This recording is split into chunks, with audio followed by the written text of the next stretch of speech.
Hey everyone, this is Brian Funk, and I want to tell you what's new for my music production club during the month of March 2021. Baby Audio is giving all members of the Music Production Club their iHeart New York parallel compressor. This is a really cool compressor that adds a lot of character and tonality to your sounds. When I want to add some weight and power to my music, I just grab iHeart New York, drop it on my track, and with the turn of just a few controls, I've got the sound I need, and I still maintain my dynamics. It's great for adding the right color to your sound. iHeart New York is normally $29, but you get it for free with your Music Production Club membership.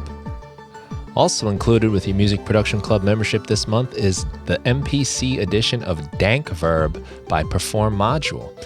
Dank Verb is a collection of impulse responses that you can drop on your favorite convolution reverb plugin, like Hybrid Reverb in Live 11 or the Convolution Reverb Max for Live device. Impulse responses are really cool because they emulate real-world places in your reverbs and allow you to get the kind of natural reverb of an actual place. Dank Verb is getting gritty, dark, disturbed, scary sounding reverbs. They're really interesting, lots of character, and they can really change the way your music sounds. I think it's a really cool collection, and it's a great example of what you can do with a convolution reverb. So Dank Verb MPC edition is also included with your membership. If you'd like to get this fun stuff and so much more, head over to brianfunk.com/MPC to join. And check out what Baby Audio has on offer at babyAud.io. They've got some really cool stuff, including the awesome Super VHS VCR emulation plugin. And then be sure to check out performmodule.com, where Animus Invidius gives us all kinds of Ableton Live goodies, from free downloads, paid packs, tutorials, lots of great stuff that will up your Ableton Live game. Hello, everybody, and welcome to the Music Production Podcast. I'm your host, Brian Funk. On today's show, I have once again the privilege to sit down and talk with Ned Rush. What's up, Ned? Mr. Rush. Hello. Good to have you back, man. Thank you. Thank you for letting me invite myself back on. Oh, I was pleased to see you were happy to come back. Sometimes I'm afraid I scare people away. Oh, no, not at all. No.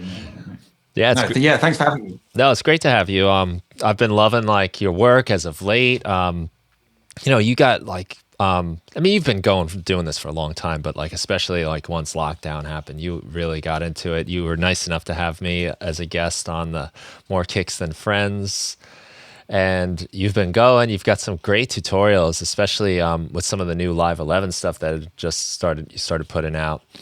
Where you're just playing and experimenting with stuff and making really awesome creative music on the spot for people to watch. And as I understand, you give those sets to people on your Patreon, which is pretty awesome. Shout out to anyone that wants to get that, I guess. And you've got a new record coming out in just a few days, or perhaps by the time this hits the podcast shelves, the record will be available, right? Yes, it's on the Friday, the 12th of March, 2021. Yeah. So that's why I chased you to invite myself back on, so that I could tell people. Did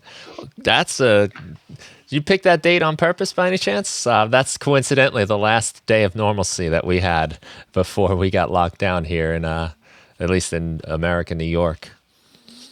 All right. I didn't know that. No, that's a coincidence. Nothing really. I didn't really sort of plan it specifically date wise. It was more just more kind of how far in the future shall I do this, and when it got to the point where I was thinking that it was finished and everything was done on my part. And that I was thinking, okay, well, I'm going to need to get it mastered now. So, how long's that going to take? And so, okay, I'll give it 2 weeks after I get the masters back, and then I'll say that that's the release date. So it was complete coincidence. And I think I did know over here that they were beginning to start relaxing the restrictions here. I mean, this week, the kids all went back to school yesterday. Things aren't really relaxing properly for another couple of months, I think. So it is by just extreme coincidence. Okay, cool. The album is awesome. It's a combination of, I think for me anyway, listening to it, I really get like a sense of like the stuff I know about you as a musician all kind of coming together. You know, there's definitely like a lot of electronic influence, breakbeat type stuff, glitch, choppy things going on, which is sort of like how I initially found out about you. And then I don't remember exactly where, but I know you were telling me a little bit about your guitar playing. And then I saw some video of you playing the guitar, and I was like, oh my God, like, look at him go. Like, I had no idea you played so well. So A video of me playing, which video? I don't Was know. it on Instagram? It might have been. It Oh, could okay, very well yeah, be. yeah. There aren't that many videos of me. Yeah, man, you were rocking playing out guitar. and playing awesome. Like you were shredding, and it was cool now to hear that this all like coming together. You know, to see like what you were thinking, because it sounds like a lot of different worlds that have all like boom smashed together. Yeah, well, thank you. I mean, yeah, I mean, so I've obviously been on once before, and when I was on, I think we talked quite a lot about what my plans were, which was kind of another sort of reason I thought it might be good to contact you, was to kind of go, do you remember all that stuff we talked about? Well, it's finished. Yeah. So like, you know, we can kind of like reflect on it now that it's done, because you know, I think when we last spoke, it was the ideas were kind of floating around. Yeah, you said something about a guitar based album at that time. So yeah, I mean, that was my plan, but I think actually it's kind of turned out to be more like kind of more like a drum and bass album, and more like a guitar textures album. But there is like quite a lot of guitar on it, like all of the sort of lead lines, all the sort of identity parts of the pieces are all done on, like, mostly on classical guitar. But they're all very kind of understated.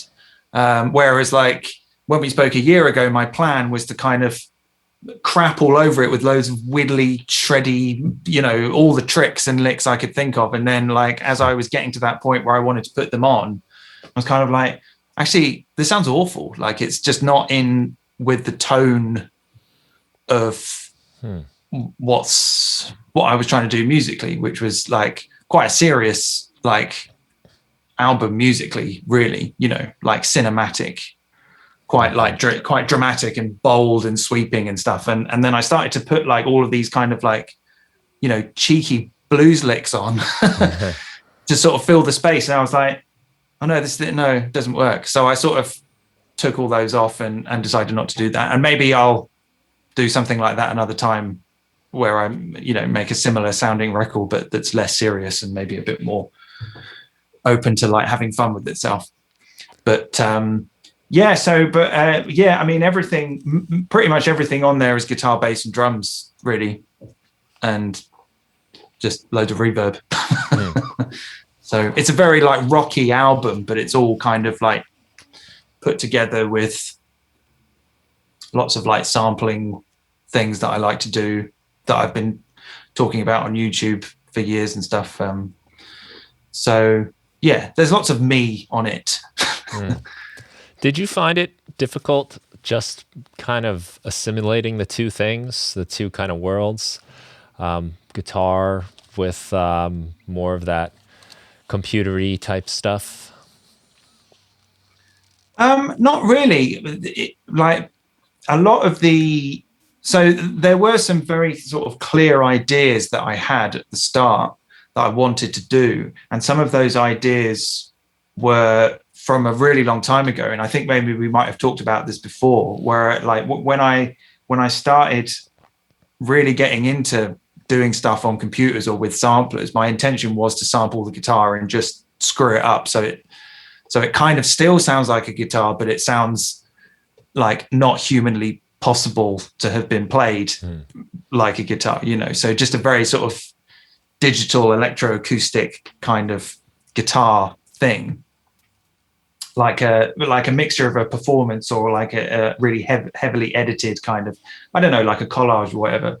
So the idea was there, and because I sort of already explored stuff like that before, all I had to do was just kind of go, I just need to go in and do that thing again, and then that will motivate me to put everything else together. But really, that's only with the exception of some of the stuff with the drums. It's not actually that heavily involved with like crazy sampling. A lot of it is just jams that I played out, where I either took sections that were really solid and used them, or they were just like done old school, like multi-tracked. I did them all like take by take, did the drums, then put the bass, then everything. So all like played, like performed, a little bit of editing here and there just to shove things around. There are a few bits where it's very clear that I've really gone to town on the crazy sampling and the editing and stuff. But otherwise it's like a very sort of quite an old fashioned, like post-rock album, I suppose, in some ways. Just very, very like heavily edited, so that you could like it could almost work on a dance floor, maybe. I don't know, but you could certainly mix it with a drum and bass record or something, Yeah, it's got a lot of that, and in the drums especially. In the cut. Are you playing live drums on that? I'm playing. Yeah, they're all. So some of the tracks are. I mean, all the drums are me. Some of the tracks are me in one take from start to finish. And then some of them are just jams that I recorded out of context of the song, that I then put into the computer and tidied up, did some work, and then turned them into like these long, like maybe 32 bar or 64 bar, just loops, samples. And then I had them kind of in a library. So like, I think maybe when we spoke last time, I was like really just sort of going through this process of gathering all these assets, like just recording loads of stuff that wasn't, there was no sort of clear direction any of it was going in. I just kind of wanted to have this kind of personal library of stuff that I'd made, that I'd performed or whatever, that when the time did come when I wanted to work on a composition, I could just pull it in. It was like, rather than be like, oh, I have to go and record the drums now. It's like, oh, I can just pull something from my own personal drum library, and if that fits, then it's done. And if it doesn't, well, maybe I'll put it on the shelf for a bit, and then next time I'm on the drums, I'll record something that might do in the back of my head. Right. So as much as they're all very, very heavily kind of processed, it's all me, just me kind of like trying to copy old breakbeats from the 60s, like all the classics, just me messing about. Yeah, that's awesome. I love that you're doing that approach of like kind of using either things you've already worked on or made and just drawing from your own stuff. I mean, that's something I do all the time with my packs. I like having a collection of sounds for when it's time to make music. So I'm not kind of going back and forth all the time. Like, all right, now I got to make the sound. Now I got to figure it. And then you lose your kind of train of thought. It's nice when you can just kind of focus in, as you're saying. And now I'm just making the track. I got all this library of like interesting drum parts that you can just play around with. Yeah, and it's very rewarding as well.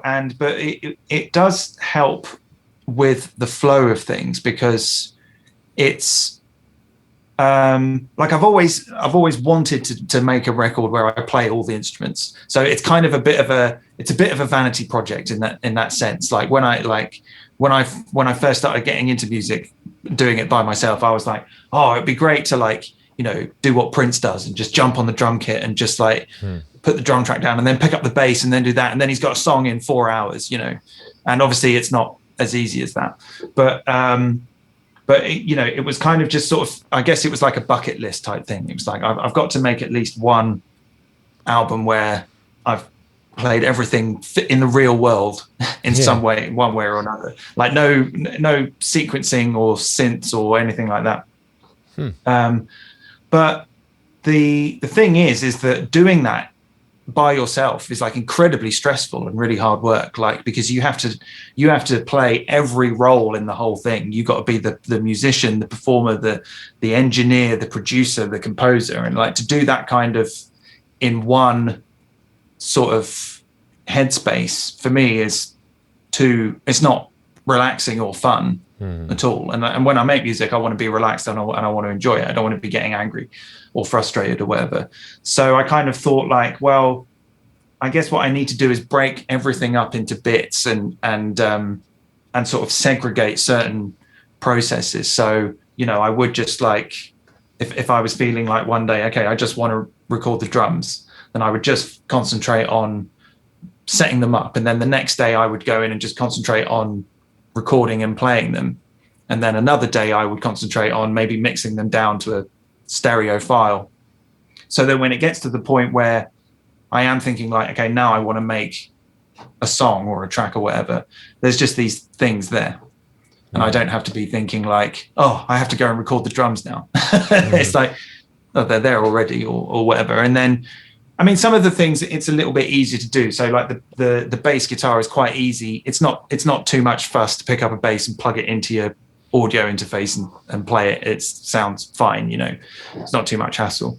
But some of the other things are a little bit like, I think I did need to dedicate specific amounts of time to just doing that, rather than trying to multitask the whole thing, you know. So drums definitely like that, miking them up, I'm sure.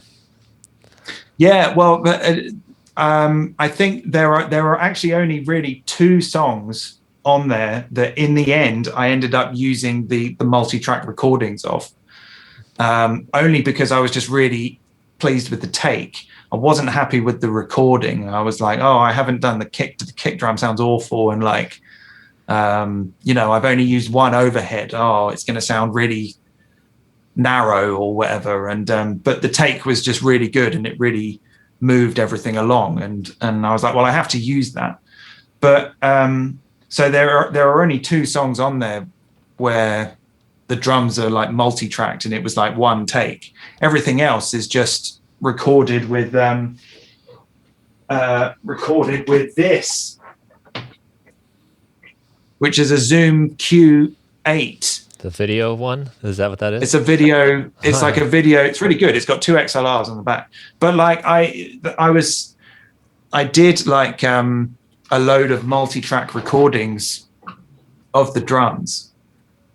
But the one, because I wasn't very happy with the recordings, the ones where the takes weren't very good, I was just like, well, they're just useless because I don't like the way they sound and the performance is awful. So, and by that point, I was so spent on the idea of, I kind of thought I'd already done that part of it. I was like, I don't want to have to go back and do it all. I don't want to mic them all up again or whatever, do another 2 days. So I just got that out and pointed it like towards the kick and the snare, like kind of just by my left elbow or just over my shoulder. And it came out like really good. I don't know how, but I was just really happy with it. And then I also got like one shots of the kick and the snare and just like put them over the top. Right. Kind of like I just sort of put them in like a sampler and just finger drummed along with the kick and the snare over the top of the recording of me, which is like a really like old-fashioned trick just to sort of thicken like everything up, replacement type of thing. Yeah, like pretty much, yeah. And they just I thought they came out sounding quite good. I was really pleased with it, and I kind of thought like, oh, why didn't I just do that in the first place? Like I sort of like, you know, you start thinking maybe I overproduced those recordings and maybe I'd be more pleased with them if I'd just been a little bit more flippant and slapdash about it and, you know, not kind of thought, oh, I must mic everything or whatever. But but yeah, at the end of the day, like they felt good. So that's what matters, you know. Right. Yeah, and if you can give them a little extra beef with these samples, I mean, like you said, like the performance is kind of king, I think. And if you don't have the recording or the performance, it's kind of junk. You know, what goes that? Yeah, it's basically, it's useless. It's like, delete it. What are you going to do with it? I mean, I did kind of think like, oh, I could maybe kind of like chop these up and quantize them, but it was not really, that wasn't where I wanted to spend most of the amount of work. Yeah. Because like, everything kind of like there's always going to be one part of the process where you're going to put all your effort into that, the meticulous side of the amount of work you're going to do. And it wasn't going to be into that. I kind of just wanted to have these loops of me playing that I could just drop in and start working with. And so, yeah. That's a good consideration, though. Like you said, you want to enjoy what you're doing a little bit and have fun and not just get caught up in all of that. Like, all that like brain switching. Oh, now I have to do this. Now I have to go do this. Now I have to go do this. And I find that's when I usually walk away, take a break, and then I don't want to come back down and do it anymore, because it's exhausting to constantly be switching gears, and then you have to do that when you're doing everything like you are. Yeah, it is.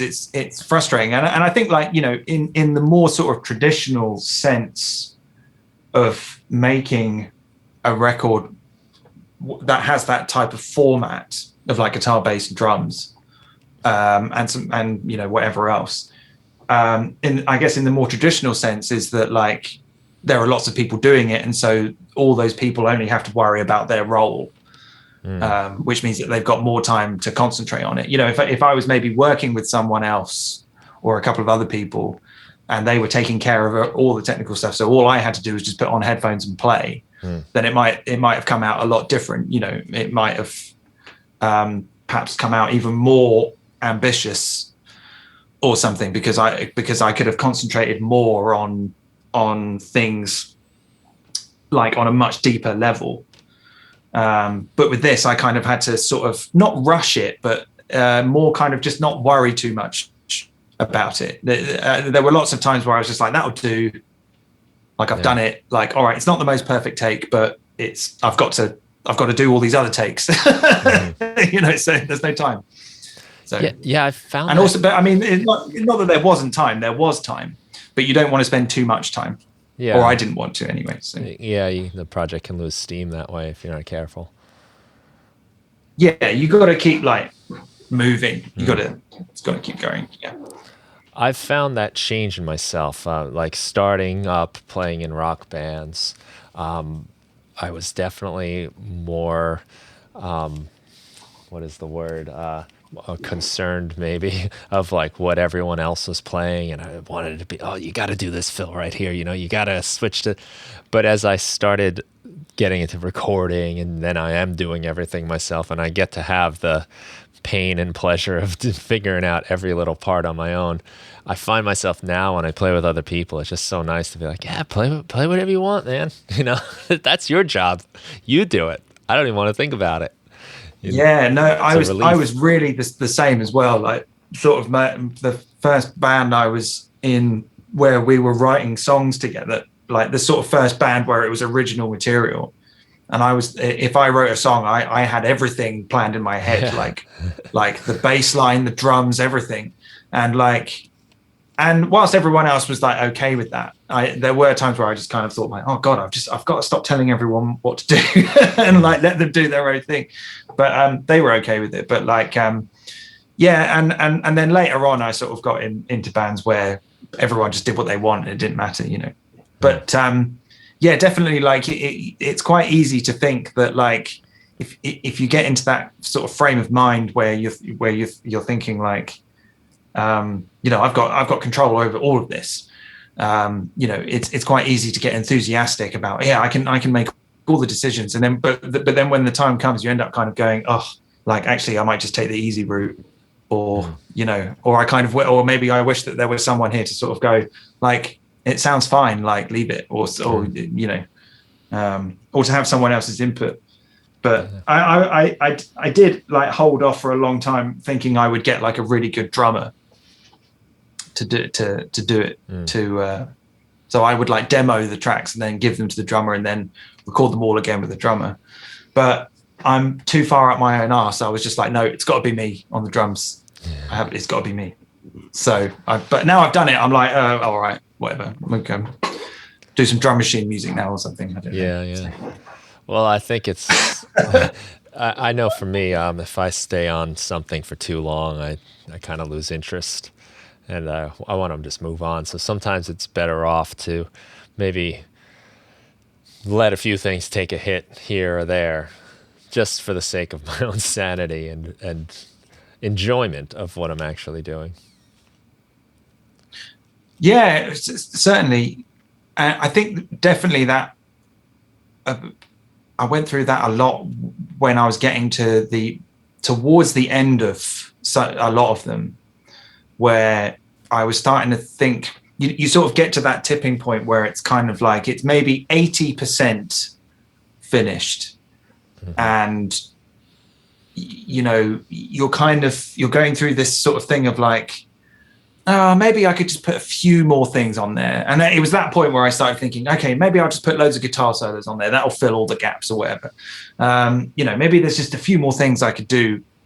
And then you kind of try it, and it can be like for me, it could be a bit of a tipping point, because it's kind of like if you decide that those things that you're putting in at the last minute are really important and they don't work, you can run the risk of thinking that you need to start the whole thing again just to make these last few things work.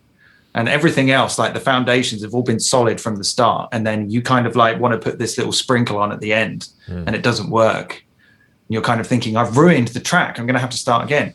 But then it might just be time to think that, like, just trash that idea, and like the song's finished or something. It's like you're gonna piss on it now if you add any more. But it's a difficult decision to do by yourself. And I think, like lots of people, I think it's the same for everyone. Everyone sort of. I think the sort of one of the questions I get the most from the stuff I do on the internet is people are like, how do you finish a track? Have you got any like ideas for how to finish tracks? And I kind of think, well, yeah, I've got loads, but like I don't really know how to put them all down into a 25-minute YouTube video, because it's such a subjective, broad thing. Everyone's got their own things, but like, yeah, I don't know. Like, I don't know how to do it either.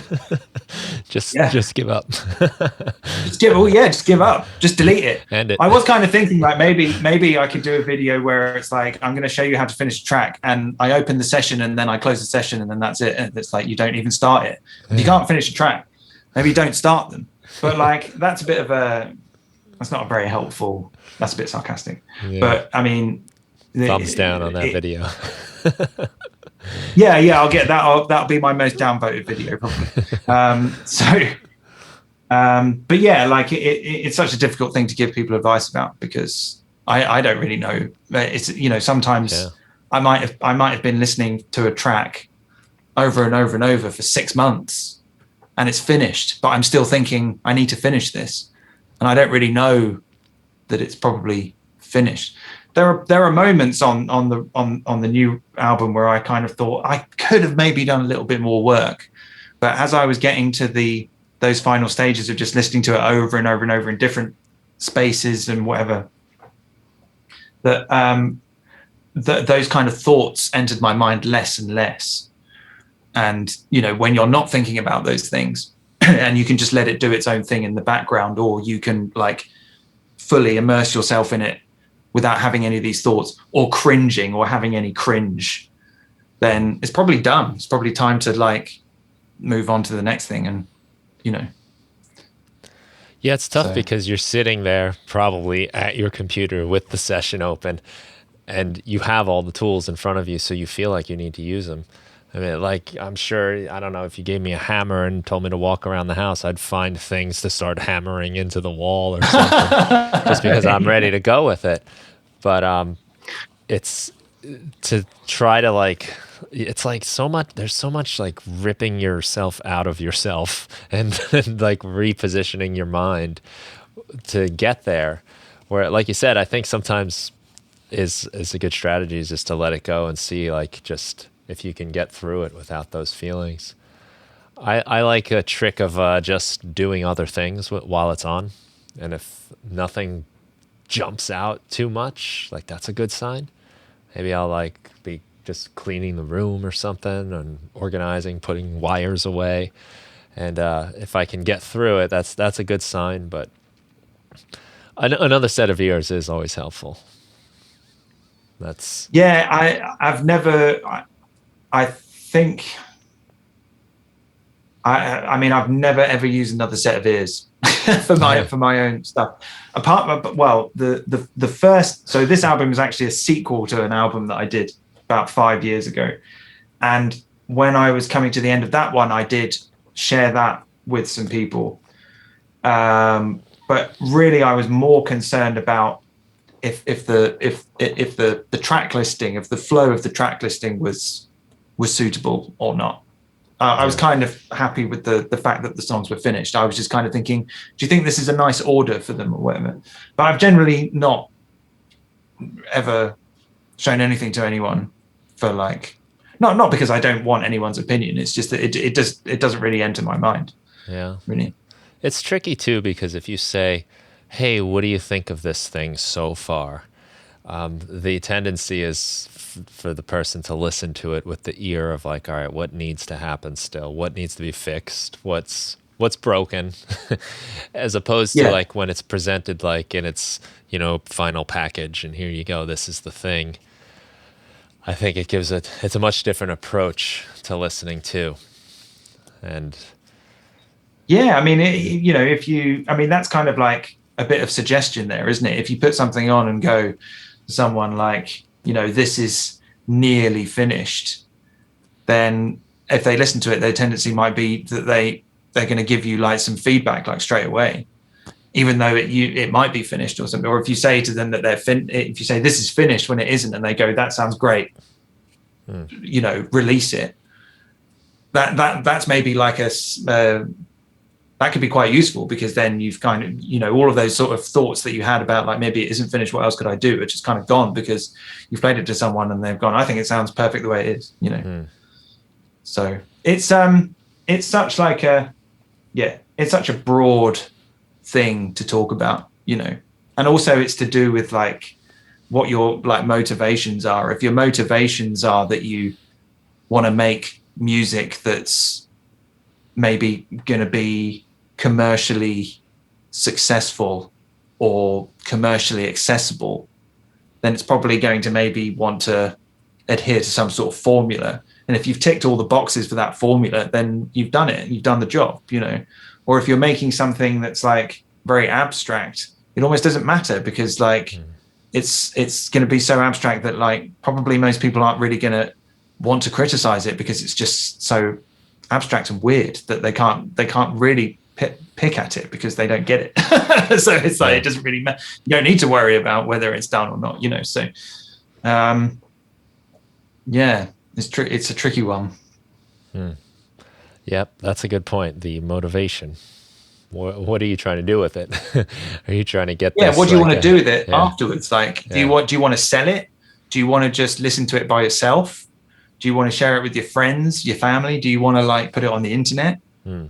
Because, if you want to do some of those things, then there are some things you might want to consider, but only if you want it to kind of be like something else, I suppose. And if you're not concerned about that, then none of those things matter, I don't think. I mean, I wouldn't say that to someone who was maybe wanting to make like a really pounding like EDM, like drum and bass track or something, and they've kind of like, they've got like a drop in the middle that's only 3 bars long. I might be like, I think maybe the DJs are going to be a bit confused by that. That might not work. You might want to change that a little bit, because there's a formula there, right? So yeah, you don't want to give it to the DJ and then they're like, I can't use that. I can't play that. It doesn't fit my formula. Yeah.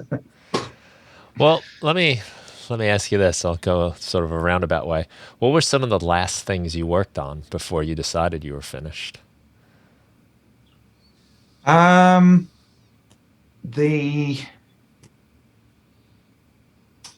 I mean, one of the tracks is only a month old. I can't remember which one it is. think it might be track 4 or 5 or 6 or something. It's sort of near the middle. And that was just sort of one of those things where I think there was such a sort of nervous energy to try and get everything finished that I kind of had one of those afternoons where I just got the whole thing done in 4 or 5 hours. And I was like, where did that come from? It's just done. I mean, it's an all right record. It's an all right track. It's like, you know, a sort of pretty straight up dancey track that kind of just starts and ends. But it just kind of came out of nowhere and kind of had all the sort of ingredients that I had in mind. It all just kind of went in autopilot. But probably the last things I was doing were just tweaking the mixes. So I sort of tried really hard to do a lot of bouncing as I was going along. Partly because like my computers are getting a little bit old and they can't really handle all the time-based effects much these days.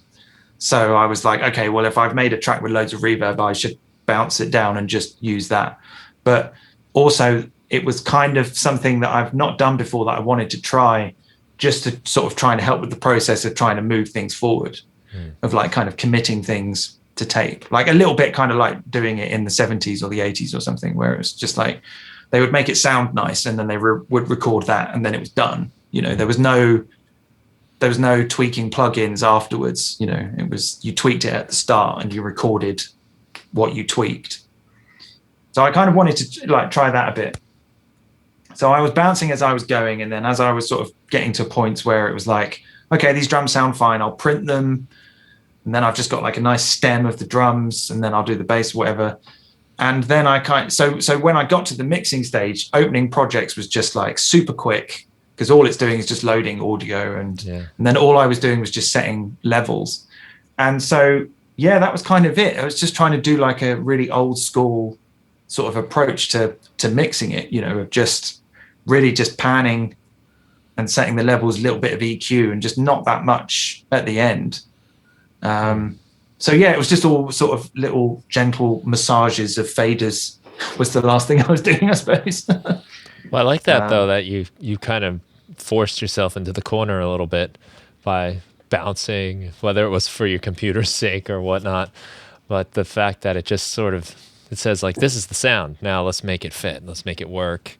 And that's that. I'm not going to have the choice to go back and change the reverb decay by half a second here. All these little things that we get obsessed with sometimes. I found myself like doing a mix and then like changing just the reverb, like this tiny amount, then putting it on, listening in a car or something, comparing the two, and then thinking I can even tell, and then a week later I can't even tell which is which anymore. You know? Because they both got the same name, and you don't know which one's which mix or whatever. But right. It was, I definitely wanted to do something like that as a kind of like a disciplinary thing of just sort of being able to say to myself, like, as you said, like, you can't go back and change it. Like, that's it. Like, it's like, oh, but I really want to, but it's like, no, you can't. Like, that's it. It's done. You're gonna have to use this. And if that's all you have, you've got to make it work. So how are you going to do that? But like, also because when I did the first one of this, the mode 1, like 5 years ago, I didn't do any of that at all. So opening the session was opening all the sample libraries with all the plugins and all the reverbs, everything. It was just like project from start to finish, from, you know, like from the very, very, very start right down to the final mix was all in the one project. And opening it like took like 5 minutes, waiting for all these huge sample libraries to load into RAM, and like screwing around with all this automation. And it just got like, I was like, when I got to the end, I was like, I'm never doing that again. I'm gonna record everything like it's 1978 from now on. You know, just like sample as I go. And if something, you know, if I, rather than sort of like get the snare drum and put it through a reverb, and then that's my snare sound. It's like, well, if that's my snare sound, why don't I just sample the snare with that reverb on and then just trigger the sample? Because it's the same sound. and my computer will run better and I can work faster, you know, and not get frustrated. So it's just something I've started trying to do in the last couple of years, really. Those little lags and all that extra time, it adds up, and it takes away from the just like enjoyment and the smoothness of the whole operation. So yeah, like I mean, you know, when you're in the flow, I do subscribe to the idea of the flow. I do like believe it's a legitimate thing that I think I chase that pretty much all the time when I'm doing music. It's like a chase for the flow. Like I just love that. Yeah. I lost track of time. I was having a good time. It exists. Like gamers have it, sportsmen have it, actors have it, you know, whatever, comedians, you know, like it's a thing where you're sort of like you're half concentrating and half really relaxed, you know, and then things just kind of ooze out of you.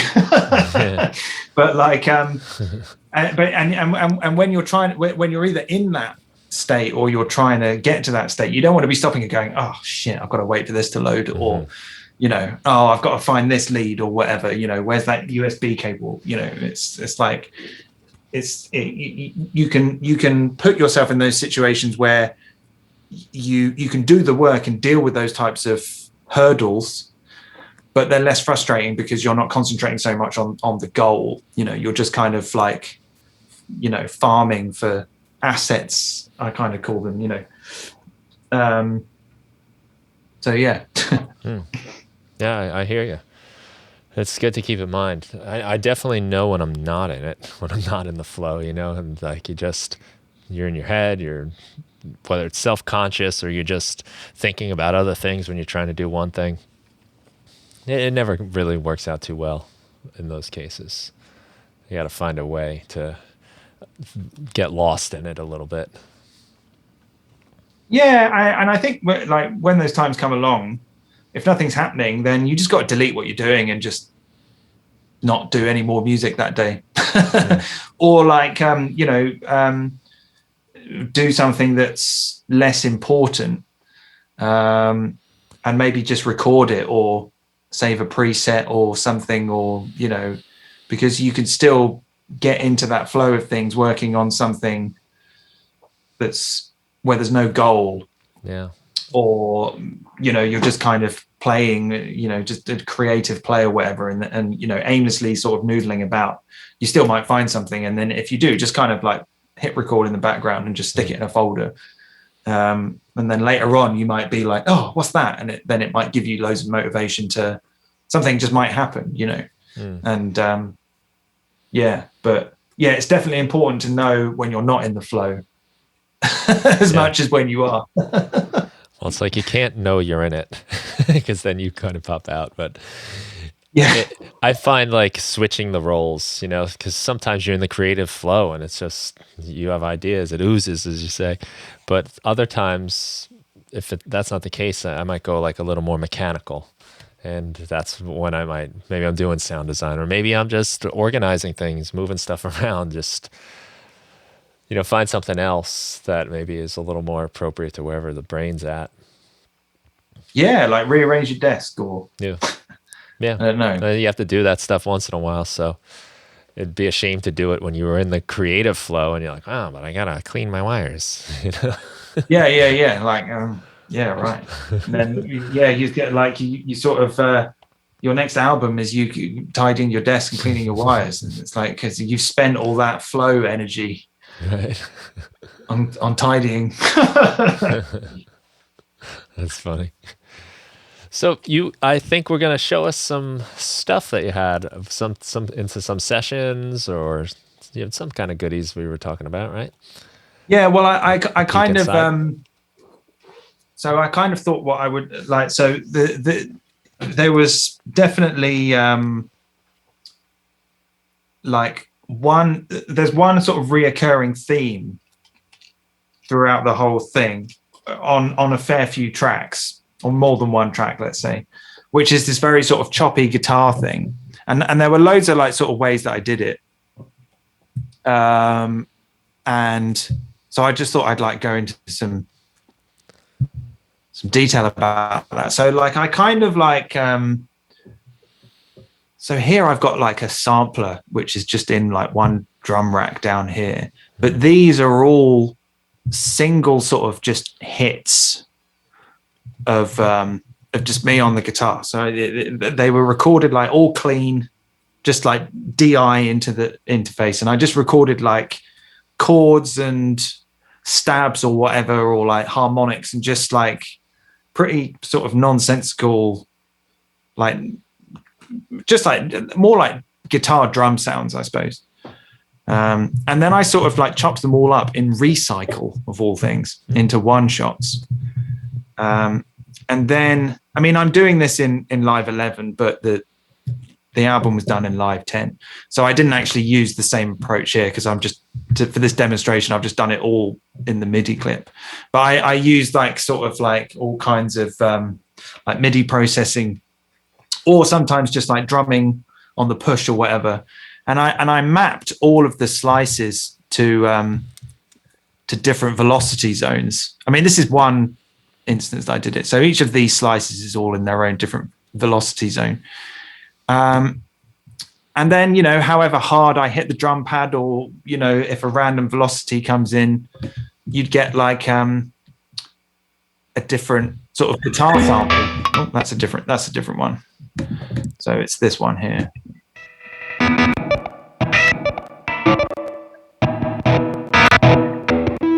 I mean, this is kind of out of context. There's no like drums or bass or anything, so it's going to sound a little bit silly, a little bit random. But yeah, they're all like little one-shot guitar sounds.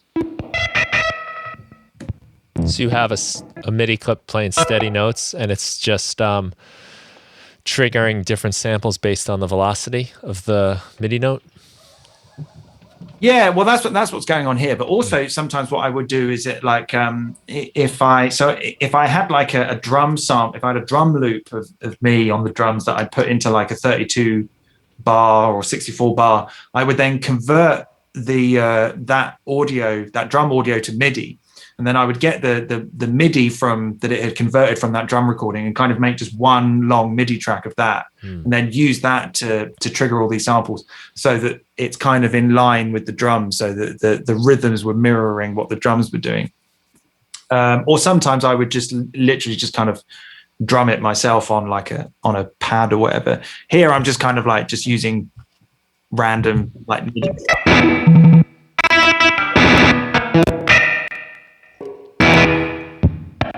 There's like loads of beat repeats here.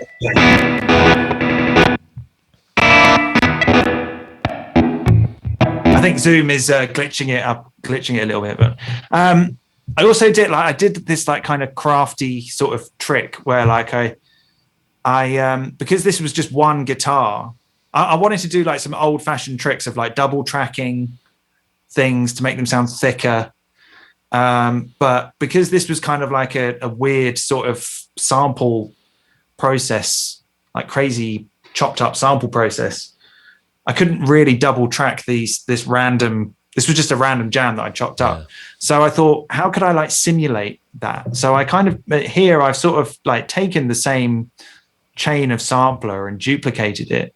But with this one, I've like ever so slightly nudged the sample offset of all the slices like forward a tiny bit, and then down tuned them ever so slightly, right. And then panned them like really hard left and right. So one of them is slightly down tuned and later than the other one. So you kind of get that almost sort of double tracking sound, double tracking type of deal. Yeah, an artificial double tracking. Yeah. So because cool. Like one of the nice things about double tracking is that sometimes it's not rock solid and the tuning's not perfect. And when they're panned hard left and right, it really does a great job of making everything sound really full, which is why it works nice with vocals and guitars and stuff.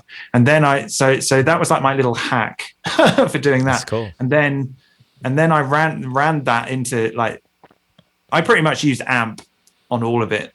A couple of times I used my line 6, but mostly it's amp. And then I ran it into amp in stereo. But then I got like one speaker with the condenser on axis, and then another one with the dynamic off axis.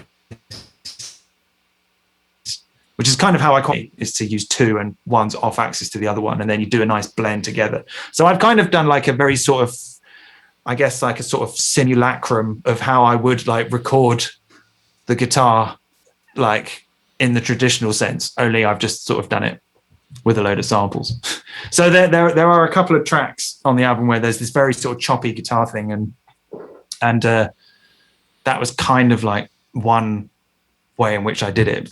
The other way was to actually just take one record. So this is a really, really long recording. You see, this is 4 minutes of just me like just playing like random chords, like chord voices through loads of reverb and overdrive. So a real kind of like stoner rock kind of solo guitar jam. But then I did the same sort of thing of just triggering the MIDI, but it jumps to a different start position like randomly every time there's a new MIDI note. And then I use the velocity to change the decay time of the envelope, so that certain velocities mean that the envelope is really long and certain velocities mean it's very short.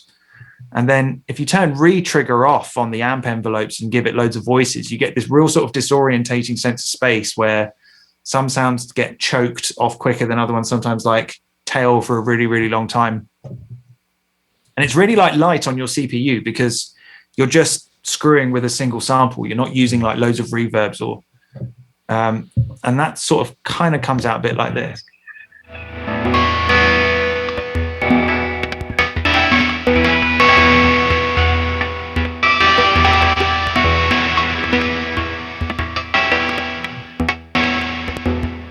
I think maybe if I like pulled the tempo down a little bit, you might be able to hear it in a little bit more context. Like.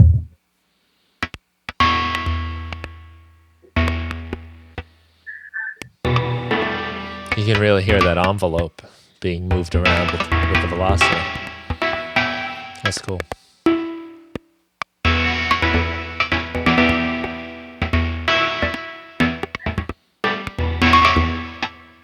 It's really like percussive as well. It's like a very sort of hyper real guitar sound. It's like it's obvious it's a guitar and it has the very sort of natural sounds that electric guitars do into a nice overdriven amp. But the way that it's delivered and executed is like completely non-human, you know. And I sort of that was kind of like that was a thing I really wanted on it from the start, was to sort of like, I guess, kind of like confuse people a little bit. Like that sounds like a guitar, but like guitars don't sound like that, you know. So when the decay is a little bit longer, we hear those ringing out sounds, but then we get those little like clickety pluckety things that are the much shorter decays on the envelope, right? That's how. And it's all to do with this like time to velocity thing down here, which like I use like so much because it's a really great way to get like really interesting percussion, you know, from very little sources, you know. Like I really like to just chuck in a really big long sample, and it's so easy to do this in Ableton. It's a little harder to do in other samplers, but it's so easy in Ableton. You just chuck in you could chuck in like an hour if you want of like audio and chop around it like this, and especially if you use the LFO to jump around the sample offset, then you're probably going to get a little bit more variety in terms of where it jumps to compared to if you use like velocity or a mod wheel or something, because then you're only going to have 127 steps or something. So yeah, I mean, there are like, I don't know how many outtakes there are of just things like that. That's super cool, like because the resulting sound is so complex. There's so much going on. Like when you just played that, like you hear like the kind of the decay of the amp, the reverb in the background, but then you got all these like kind of like, you know, it's rhythmic, but it's also not like a loop kind of plucking. It doesn't sound like, you know, machine gun hi-hats or anything like that. It's to program that in, if you were doing that manually, would take forever. Yeah, I think like probably the thing that like I probably was really inspired by, because obviously like Eddie Van Halen died like last year, and I was quite into Eddie Van Halen when I was learning to the guitar. And so I loved all those kind of like really sort of guitar solos that he would do in the middle of Van Halen shows. And there was this one thing, I can't do it, but there was this one thing where he kind of did this sort of like kind of slapping with this hand and slapping with this hand, but also kind of muting and hitting harmonics and like a very sort of, I mean, obviously he did it and it was him playing it, so and you could see it, you know, but it just sounded very like, not like how a guitar is meant to be played, you know. It was like kind of like a drum machine, like doing a drum solo on the guitar really, but it was very musical. And I think probably that went into my head, and when I started screwing around with computers, I was like maybe recreating that kind of thing that he did sort of subconsciously. And then when he died and I started like going through all the old Van Halen stuff, I was like, oh yeah, I used to really love that thing he did where he would kind of just do this weird skitty scattery sort of percussive rhythm stuff on his guitar with like no plectrum, just fingers. And that kind of like really pushed me to sort of put more of that sort of stuff on it. Yeah, I love that sound. It's really nice. And you know, listening to the record, I was definitely kind of saying like, well, how did that happen? You know, like there was a lot of times like listening where you're just like, all right, there's the guitar, but whoa, wait a minute, you know, what's going on there?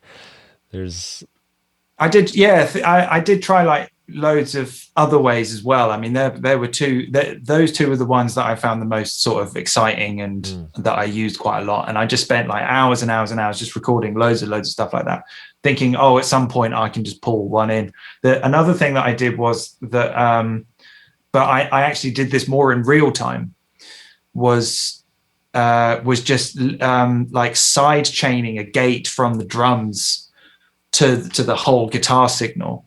And so, you know, I had Ableton running, and then I was just doing like loads of loops on my line 6, just like you do with looper pedals. You just make these guitar-y drony ambient things, loads of distortion.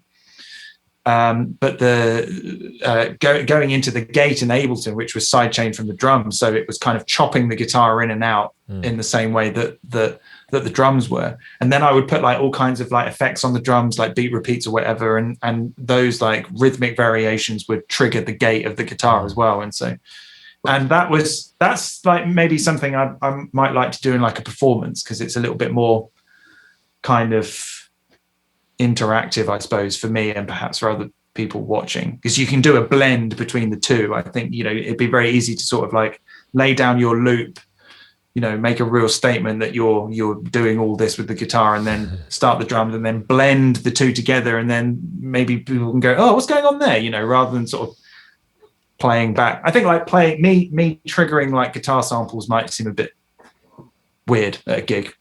Right. I haven't worked that out yet, but yeah, it'd be interesting, because to see you play it, you know, it's one thing. It's like, okay, he started with that, and then next thing you know, you got all that kind of madness going. Yeah, like where did it? How did it get from that to this? Maybe. So yeah, I mean, there was like one sort of last thing I was going to show you, which was just the drums, really. So I had like another part in this group here. So here is like,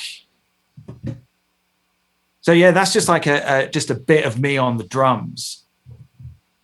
Which has been very heavily it's been like very, very heavily quantized, but only really on the sort of the kicks and the snares, really. The little ghost notes in between I left in. So that's just like a pretty sort of standard kind of groove. Yeah, Mike sounds but then great. Over that's here, that's the Zoom. Yeah. It's awesome. It's come out all right, isn't it? But like, I mean, it's going through drum bus. Oh no, it's going through drum bus here. So drum bus, I use drum bus pretty much on everything. I used it on the bass. Yeah, it's amazing. The reverb sends. I used it on like everything. I was just like, I don't need a compressor anymore. I'm just going to use drum bus. It just makes everything like loud and in your face. It's got a little compressor on there too, but it's like just 3 buttons. Yeah, it takes no time and it sounds great. So I really like it. this album is the drum bus album as far as I'm concerned. I didn't use anything else. I think a lot of people are doing that because it's just such a great device. Yeah, it's amazing. I don't really know where it came from. It's just like this. It's like Christmas and birthday all at once. Drum bus. It's just everything.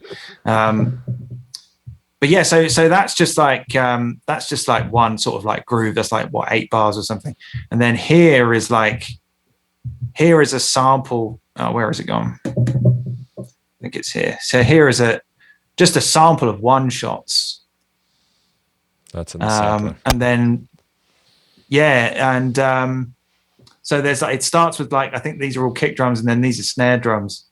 And I just sort of like took the time to just like find a way to hit the snare to get it to sound how I want so that I could just use it over and over again.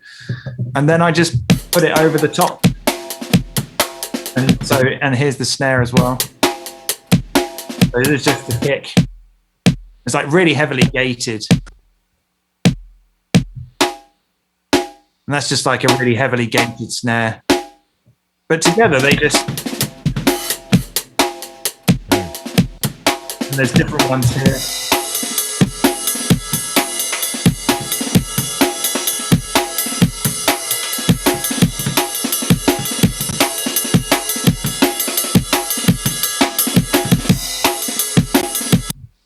And then, yeah, they just group together and then it just goes into drum bus and that was it. That's basically the drums.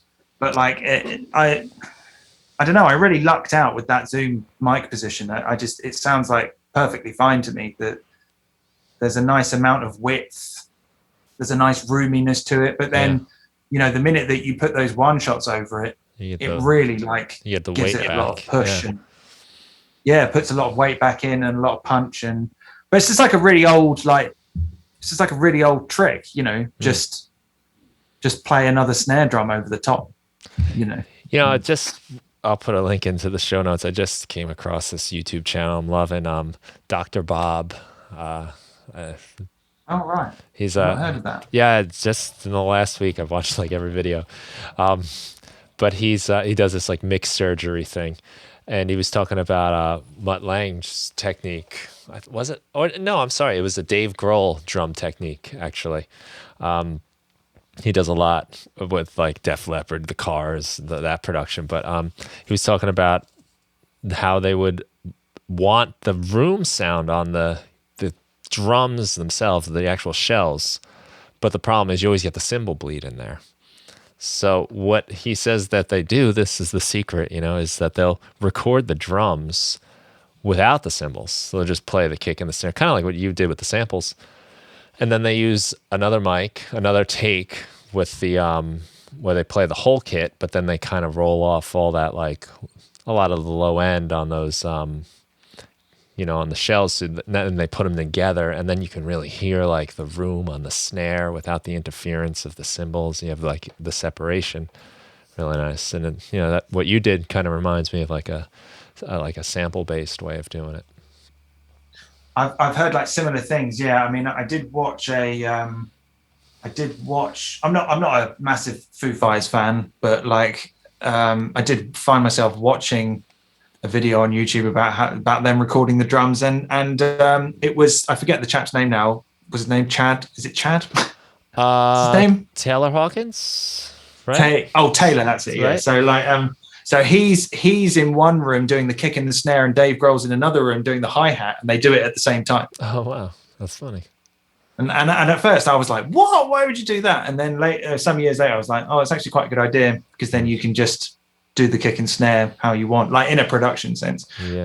But the fact that they were doing it together, they were like looking at each other and playing, and that's cool. They learn each other's bits, and you know, I thought that was kind of fun. But I think like a friend of mine told me that like Queen used to do it quite a lot. So Roger Taylor would go back in and just do the snare over his drum takes, and so that they could just have a little bit more. Like I say, it's like really old-fashioned tricks, you know. Yeah, I hear that on Beatles records too. Sometimes you'll hear like maybe just like the hi-hat, you can overdub on one side, and sometimes that's little weird things they used to do too. Yeah, it's totally fine in a production context, because it's all about just getting a good feel and a good sound, you know. Right. But I mean, that came about because even though that I had these stereo recordings that I did with the Zoom, and I was smashing them with the drum bus and making them sound already in your face. But the thing is, the minute I started adding everything else, I was like, yeah, the feel is there, but the snare's gone and the kick's gone. What am I going to do? So I just went back in pretty much the same day that I recorded the first loops and just got some one shots, but like loads of them. So I could be really choosy and not like use the same sample over and over again. So I would like round robin between like 4 or 5 snare samples, so it didn't sound too drum machiney. You know, it kind of, because it's nice when you get articulation out of a nice snare drum, you know. Yeah. And so I really wanted to have that in there. They sound super natural. Like, I mean, like very natural, not ghostly. They sound great. I mean, that's the thing. Like, I didn't over quantize them. I just sort of you know, I would, the snares are very on point, but you know, the bits in between, I just left them, you know, like obviously when a bar starts, if a kick was a little bit late, I'd move it back a little bit, but I wasn't like really precise with the quantizing of everything. And I've also kind of learned that like, if I play by myself on the drums out of context with anything else, my timing is actually quite good.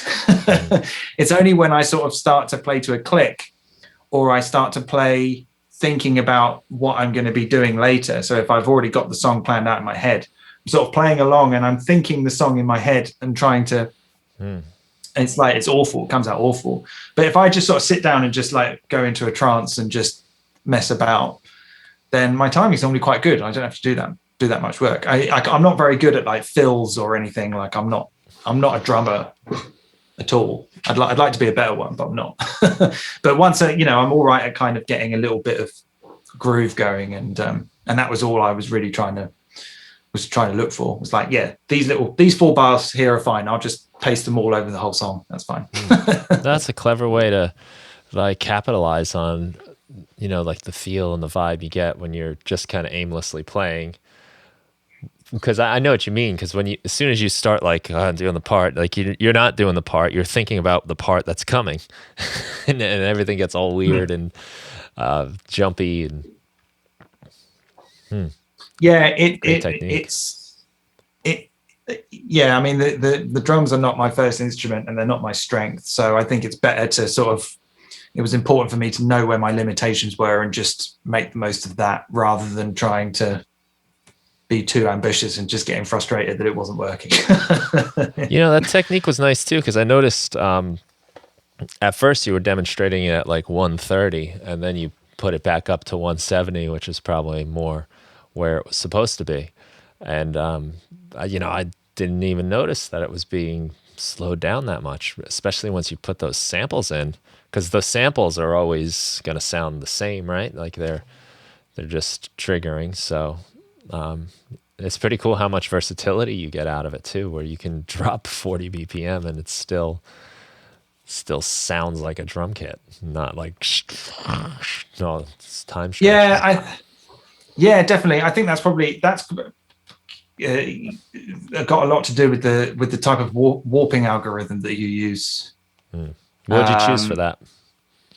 It was beats, and also like the yeah. I mean, so you know, I played them slow to start with, 120, 130, 110. Okay. At a speed that so the originals are very slow, like 120 or whatever, you know, that was whatever I felt with when I sat down to do it.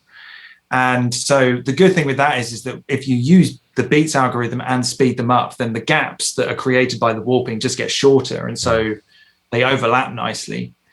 You know, you don't get any weird aliasing. It's kind of as close to recycle or a Rex file as you can get in Ableton. It's only really when you slow down that you start to hear the gaps, because it's literally moving transients apart and inserting silence in between. So if you speed it up, it's fine, and it retains that punch. And if you don't like overdo it with the quantizing, then you still get a little bit of that ebb and flow in places. So yeah, I was very happy with the way they came out. I'll probably use them again. I'll probably use the same sounds again. Well, that's cool because you got them in your library. You know, you're good to go. Yeah, it's just like my own little breakbeat library.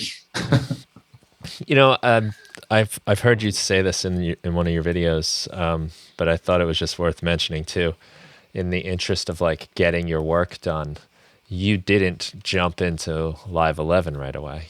All the fun beta stuff was coming out, and I think you said you had purposely waited before upgrading because you wanted to finish a project.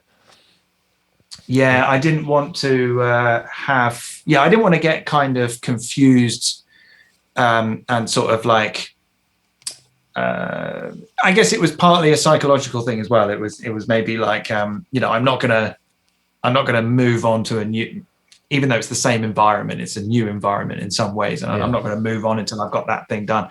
But also, I think I need a bit of a break from Ableton now anyway, because I've just been spending so much time in it for the last year, like not just doing YouTube videos, but just personally, just trying to work on all this stuff, that I'm a little bit burnt out. So I might have a bit of a break for a bit before I go back into doing anything like a serious project. So I've been having lots of doorless jams, which I hear are very popular at the moment with the young people. They're doorless jams. So I've been doing lots of that, and I've just I'm doing a More Kicks Than Friends on Saturday, which has got a little bit from me in it, which will be my first doorless jam ever. Nice. So that's cool. That'll be the 13th, right? Yeah, 13th. March 13th. Yeah, I think this will be out just before then. I'll try to beat your record out and get this out before Friday. Yeah, cool. Listen, man, it was really awesome talking to you. Again, of course. You. And I love that you showed us those techniques. They're so cool, and it's such a clever way to get such complex results. And, you know, I mean, I can tell, obviously, you spent a lot of time setting a lot of this stuff up, but the payoff is so cool in what you wind up doing and what the sound actually is. It's really a neat and unique sound, and I really enjoy the record, and I think that it's really fun to hear somebody taking guitar sounds and just having a go at them, you know, and like putting them through the paces, and lots of great tones, and nice use of feedback even throughout. I can hear like a lot of like tension created with some of those sounds. So for me, like as a guitar player and as you know, someone that's into this production stuff too, it's a fun album to listen to. It's great work. Well, thank you. Yeah, the feedback was really important. Like I wasn't going to even start the project until I knew that I could nail a nice feedback sound, because I really wanted to like, because if you can get it right, it can really do a hell of a lot to something. You know, it can make your hair stand on end. It can really like make things like scream. You know, and so I worked on that for a long time. I tried like all kinds of like different guitar things. I couldn't get it with a guitar, so I used a synthesizer. So it's actually a synthesizer. It's not actually feedback at all. No, it's actually two sine waves, and and one of them's an octave higher. You did a video on that, didn't you? Didn't you do one like creating with Operator maybe, or? Yes, I did. Yeah. So I used one of my own videos. That's so cool, man. I used it. I'll have to put a link for that, because that was a great video too. Yeah, so it's two sine waves, and one's an octave higher or a fifth higher, and then you just crossfade between the two of them.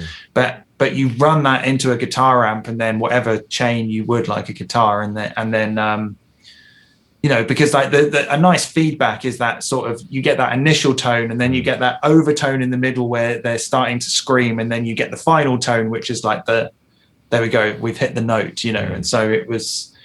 And, you know, I did try it a lot with the guitars, like moving around the room and like putting it on my head and like, you know, kind of like going like that and like, you know, and all that sort of stuff. And it was just like awful. It's just like there's no way to control it. And I was like, well, I've got to find a way to make this like really controllable. So I cheated. Well, you know what? It's funny It because sounds better. I think it sounds better. I saw the video and you still fooled me. Okay. It's like the magician showed me the trick and I'm still like, where'd it go? How'd you make it disappear? That's cool, man. I love it. Well, I guess it's going to be available wherever people get their music, right? Or is it like a specific place you want to send people, like Bandcamp or? It's just on Bandcamp, yeah. Oh, it is? Okay, cool. Just on Bandcamp, yeah. What is it, the address for that? It's rude_NHS dot Bandcamp, I think. Is that how it goes? That's how the Bandcamp thing goes, isn't it? Yeah. .com. Nice. /mode2, I think. Awesome. Cool. I'll send you a link. Yeah, we'll get that in the show notes for everyone because I think they ought to hear it. It's cool stuff.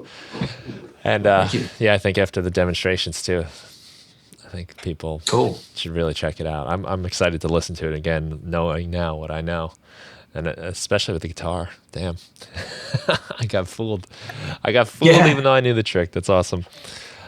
Well, I mean, that's the thing. Like, I was not too concerned with. What I should say was that I was so concerned with trying to get the right kind of like sonic textural environment, like the landscape. And even though maybe when I started, I was like, I'm going to record loads of feedback guitar and I'm going to like sample it like Kevin Shields and like, and kind of like do all this like stuff, all these like feedback layers. And then when I started doing it, I was like, oh, this is actually like kind of irritating. And I don't really know if I want to. And then when I sort of like stumbled on this thing of like, just using, because that's all feedback is really, it's just a sine wave, isn't it?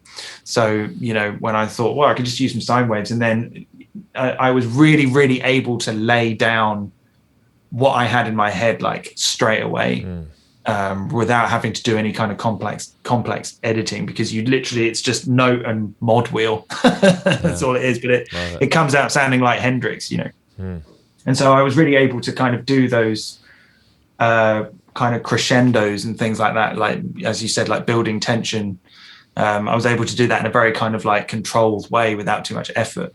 Whereas I think doing it with a guitar would have taken me like a really long time.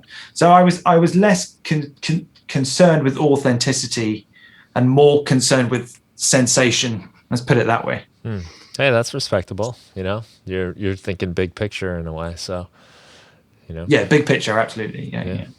I respect that. So, as both a producer and guitar player.